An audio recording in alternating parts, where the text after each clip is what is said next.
¿Qué tal? ¿Cómo están? Bienvenidos una semana más al programa Parlamento. Les contamos lo más destacado de la semana en la Cámara Regional. Más presupuestos, personal, simplificar trámites, colaborar más con los ayuntamientos. Son las principales propuestas en materia de dependencia que presenta el diputado del Común, Rafael Llanes.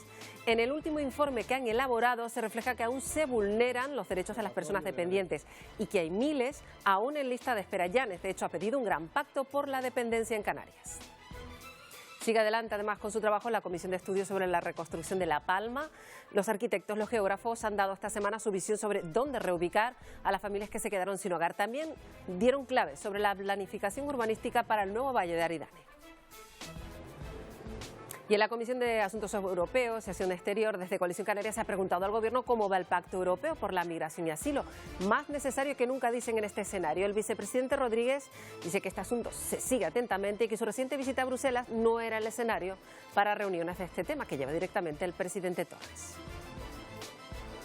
Y se ha celebrado esta semana el Día Nacional de las Lenguas de Signos Españolas y se ha conmemorado también en el Parlamento un acto que reivindica la necesidad de mejorar la inclusión de los menores y facilitar el día a día de todas las personas sordas del archipiélago.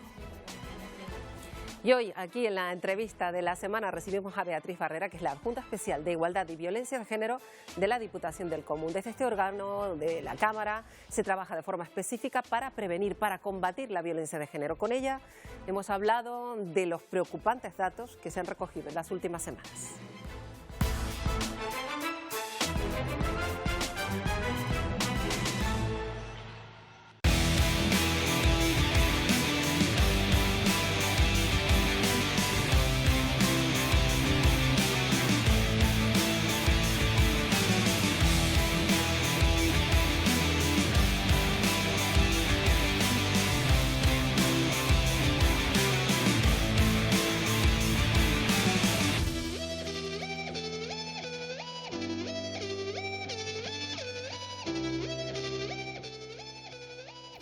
Pues vamos ya con la entrevista del programa Parlamento de esta semana y hoy nuestra invitada es Beatriz Barrera. Desde 2018 desempeña el cargo de Adjunta Especial de Igualdad y Violencia de Género en la Diputación del Común. Señora Barrera, bienvenida.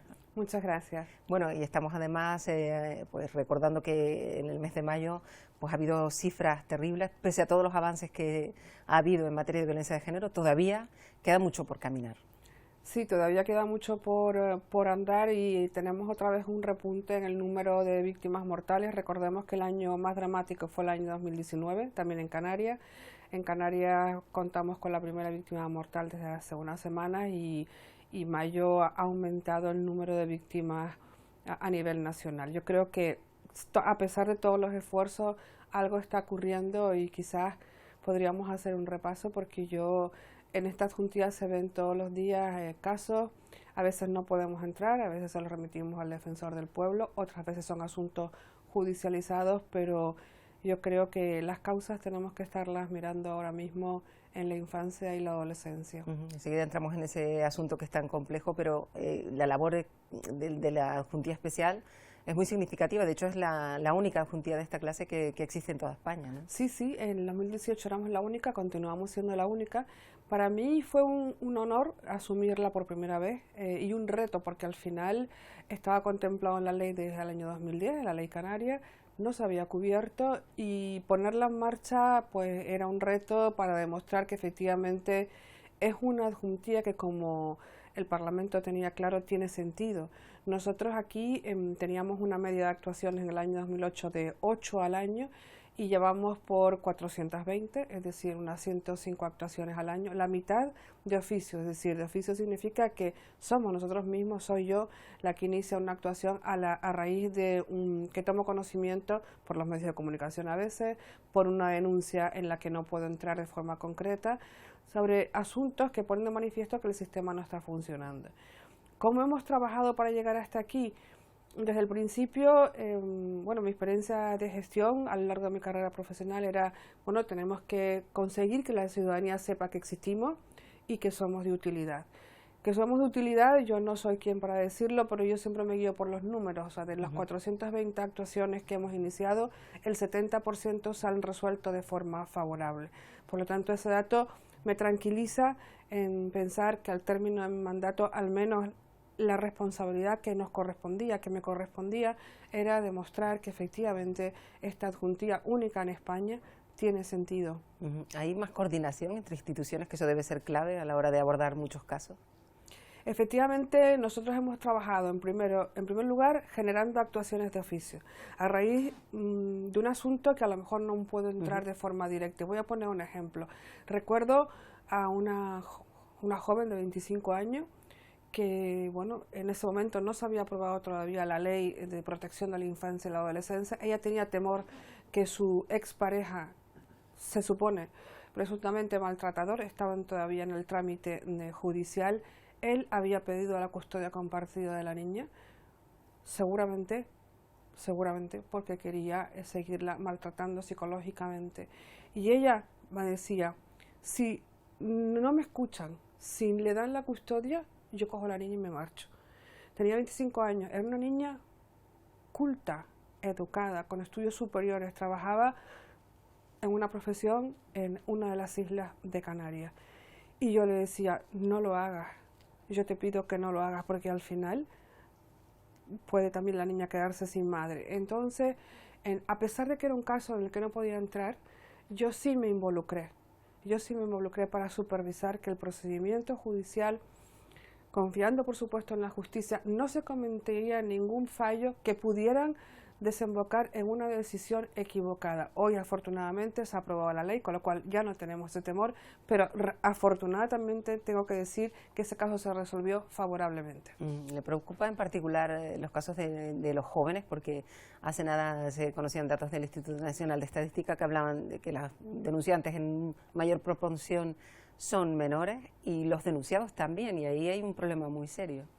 Hay un problema muy serio y yo creo que existe no en todos, ¿no? Pero con carácter general, los casos de incremento de violaciones grupales, es decir, casos de manada, que me gustaría señalar que desde el año 16 que se produjo el caso que todos conocemos como la manada hasta la actualidad, han habido en España 276 casos de violaciones grupales. Es decir, no es un número como para decir se acabó con la manada, se acabó con la aprobación de la nueva ley. Y yo espero que se acabe. ¿Qué significa? Que hay una pérdida de valores en la sociedad increíble. Una pérdida de valores porque los adolescentes empiezan a consumir pornografía desde muy temprana edad. ¿Por qué existe un aumento de la prostitución, de los consumidores de prostitución en jóvenes?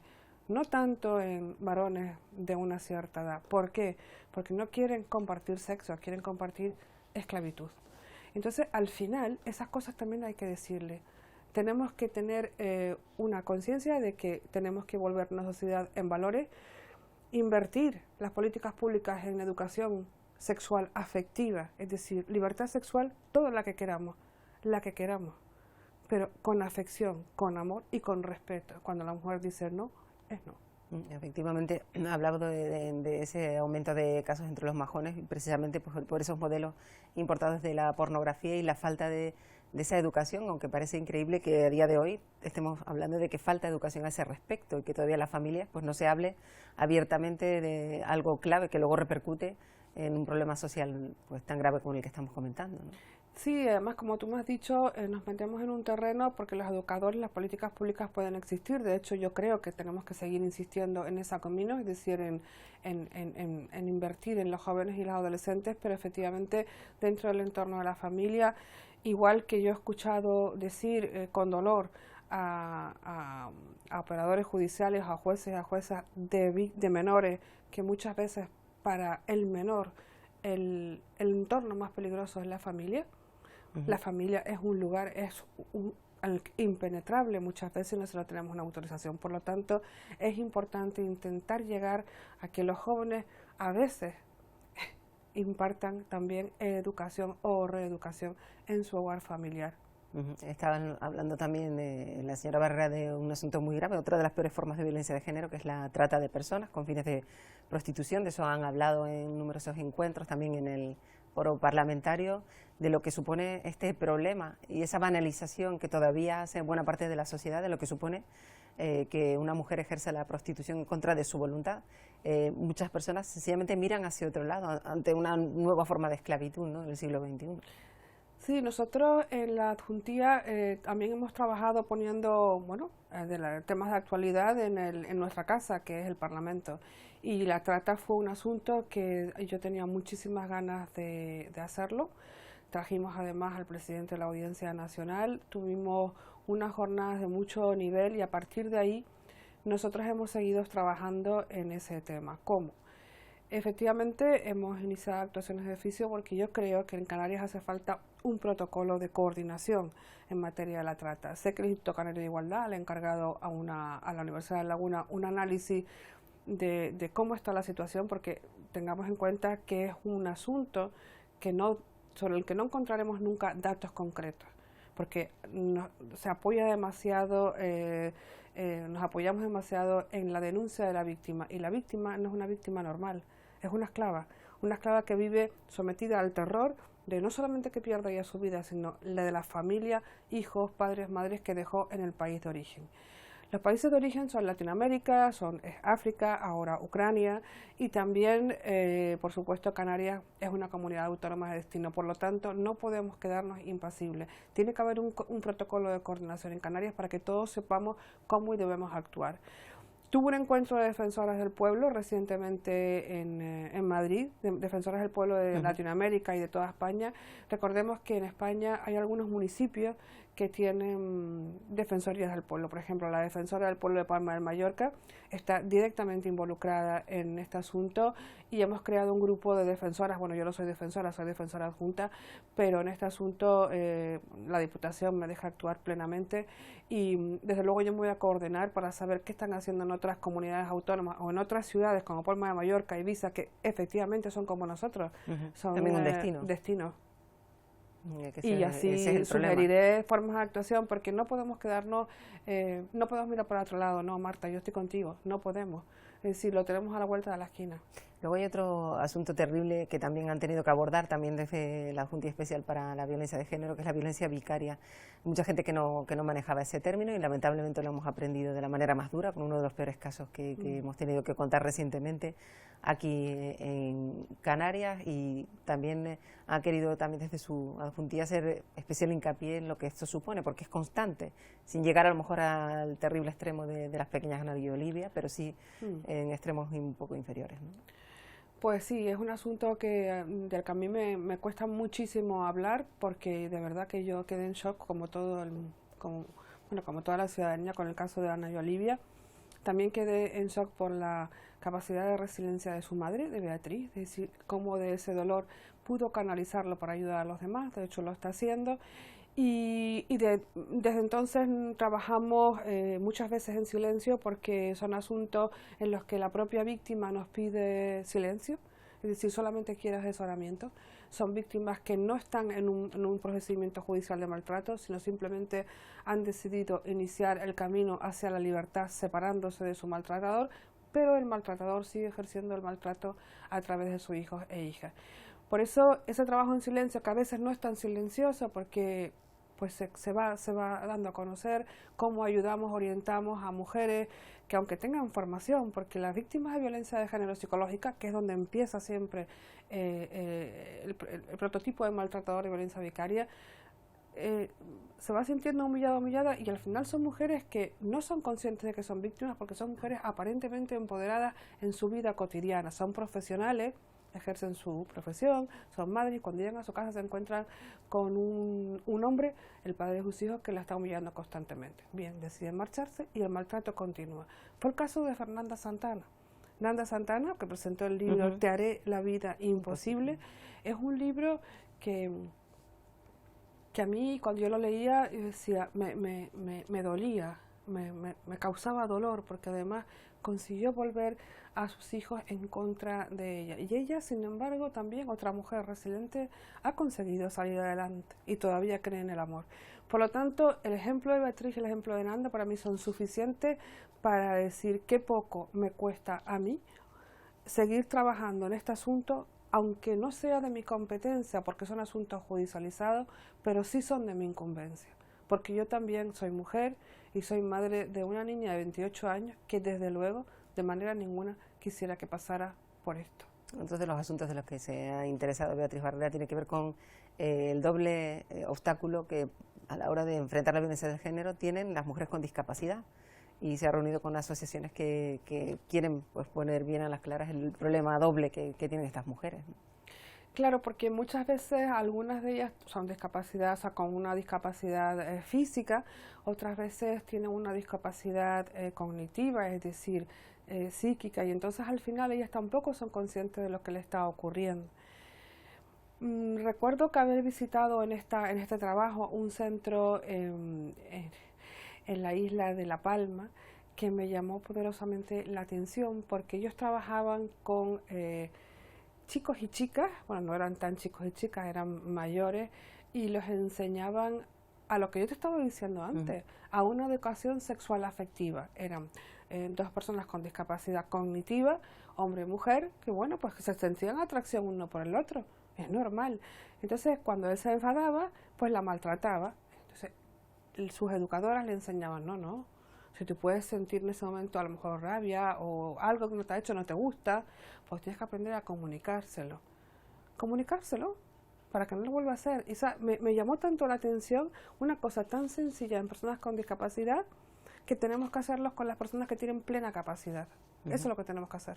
También hay otro trabajo importante que realiza la Juntilla, que tiene que ver con la cultura de igualdad y diversidad que se debe generar ya en el día a día, en el trabajo de las administraciones, de las empresas. Ahí todavía también pues, ha habido avance, pero todavía se pueden dar pasos más adelante, ¿no? Sí, lo que más a mí me sorprendió fue que en el sector público todavía no estemos cumpliendo con la paridad, la representatividad equilibrada. Yo, que ahora estoy con mi discurso del liderazgo femenino, o sea, yo que llevo tantos años de carrera profesional y que realmente yo me he sentado en grupos de trabajo donde he sido la única mujer, sobre todo en el sector económico, donde trabajaba antes, o en otro tipo de sectores, también el agrario, pero yo digo, bueno, pues yo imagino que la cosa habrá cambiado. Iniciamos una actividad de oficio a raíz de una noticia que sale en los medios de comunicación para analizar todo el sector público de Canarias, no solamente el gobierno, ayuntamiento, cabildo. Fue un trabajo precioso, tremendamente concienzudo y de trabajo, ¿no? de análisis exhaustivo, pero me sorprendió comprobar con datos que efectivamente todavía en los órganos de gobierno, o sea, el 35% de los órganos no cumplen con la representatividad equilibrada. Y cuando se cumple siendo una representatividad positiva, es decir, las mujeres estamos de más, o sea, con una representatividad mayor, son en órganos de carácter social o el Consejo Canario de Igualdad, es decir, donde evidentemente pues No queda otra. es lo que nos corresponde, ¿no?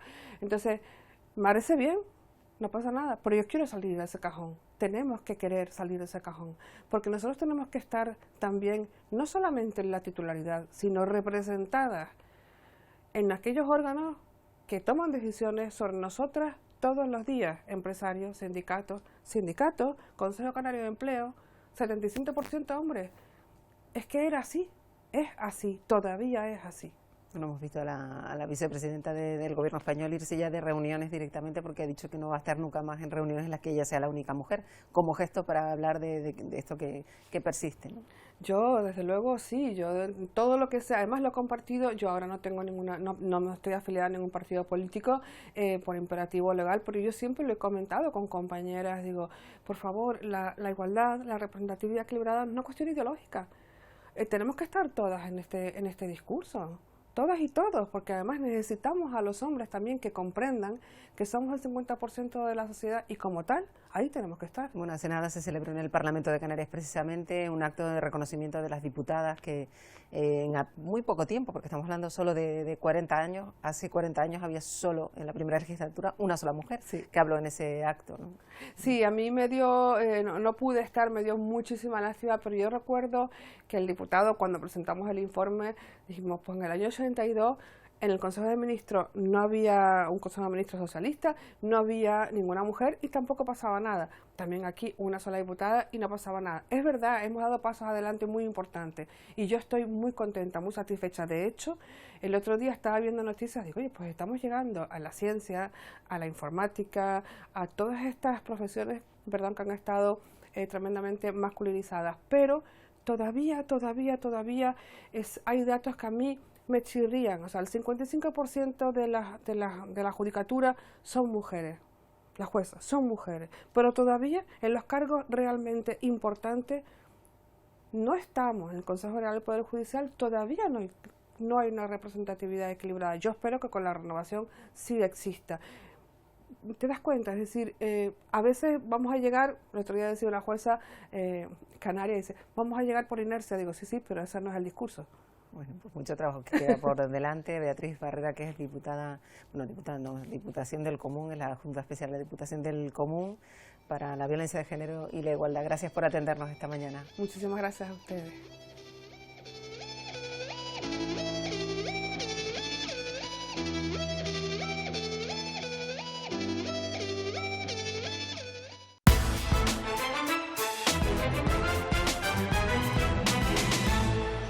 La dependencia debe ser una de las principales preocupaciones políticas, lo ha vuelto a reiterar el diputado del Común, que ha detallado el informe especial sobre este asunto. La situación en Canarias es grave, asegura, y por eso pide un gran pacto por la dependencia. Las conclusiones del informe extraordinario de la Diputación del Común son claras. La situación de la dependencia en Canarias es insostenible. En Canarias se vulneran los derechos de las personas dependientes y, por tanto, la Diputación del Común tiene la obligación de traer este informe extraordinario para abrir un debate. Un informe que, dice Llanes, debe ser una herramienta útil. Pide un gran pacto por la dependencia en Canarias, algo que los grupos de la oposición llevan tiempo solicitando. Que todas las fuerzas políticas que tenemos representación en el Parlamento, que todos los agentes del tercer sector nos impliquemos. Es materia de todo el Gobierno y así nos lo dijeron al principio de legislatura y se requiere mayor implicación del Gobierno de Canarias en dependencia. Los grupos que apoyan al Gobierno reconocen las cifras, pero ponen sobre la mesa el trabajo que se lleva a cabo, aseguran, para cambiar este escenario.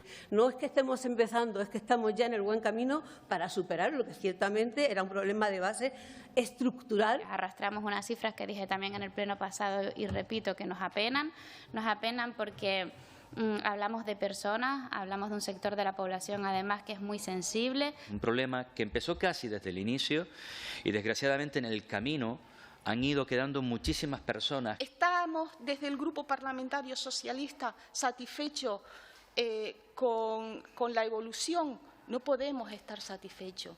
El gasto en dependencia en Canarias es inferior a la media nacional. También el número de personas que reciben estas ayudas. Además, la resolución de un expediente tarda más del doble que en el conjunto de España. Pues ya han visto ese informe de Llanes sobre la dependencia, debe ser asunto prioritario, estamos por debajo de la media nacional en cuanto a atención a estas personas y los datos aportados son preocupantes. Por ejemplo, el hecho de que un expediente de dependencia tarde en resolverse el doble de la media nacional. Hoy les preguntamos, en Canarias opina precisamente sobre este asunto. ¿Conoce casos de personas esperando por la ayuda a la dependencia? ¿Qué soluciones propone? Por supuesto, no es un caso, varios casos, ¿no? Y la realidad es que el tema de la administración con el tema de la burocracia, que es una cosa tan necesaria como esa para la supervivencia o para el bienestar de esas personas, que se lleguen a fallecer, que es cuando les llega, como el caso mío. En mi caso, llamaron a mi familiar 3 años después de que se hubiera muerto. Así que deberían de actuar un poquito más rápido y tener más claro que la ley de dependencia es para personas que realmente lo necesitan, de ahí lo de dependencia. Arreglen eso mejor y se lo den a los que lo necesitan, porque muchas veces no lo necesitan. Yo tengo un hijo mío que lo necesita y nunca le han dado nada. Sí conozco a gente que está esperando por la ayuda y lo que debería de hacer es un trámite único, que estén todos los organismos de acuerdo y que no tengan tanto papel, aquí es un mes, aquí es 15 días, vuelva usted a pedir otra vez la documentación, sino que esté todo por internet y que no tengas tanto trámite burocrático. Esto también necesita rapidez, porque sabemos que esas personas que lo necesitan, si no se lo haces en menos de 6 meses, cuando venga a ver, ya esas personas pues no lo necesitan porque se habrá ido o que están cansados y se aburren y no reclaman, no reivindican nada.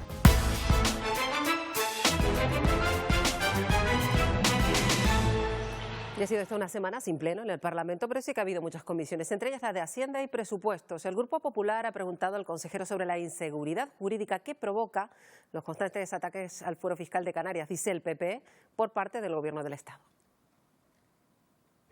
el ataque al fuero fiscal canario continuo del Gobierno de Pedro Sánchez, la pasividad del Gobierno del señor Torres para defenderlo, el quebranto a la seguridad jurídica de nuestro fuero fiscal y también hay que decirlo, la incapacidad para aprovechar todo el potencial que tiene el REF de su Gobierno, está afectando a la recuperación económica de Canarias. Y hay 2 o 3 asuntos que tienen que ser modificados. Desde luego, resolver con una nueva normativa clara el tema del comercio triangular, las aplicaciones informáticas.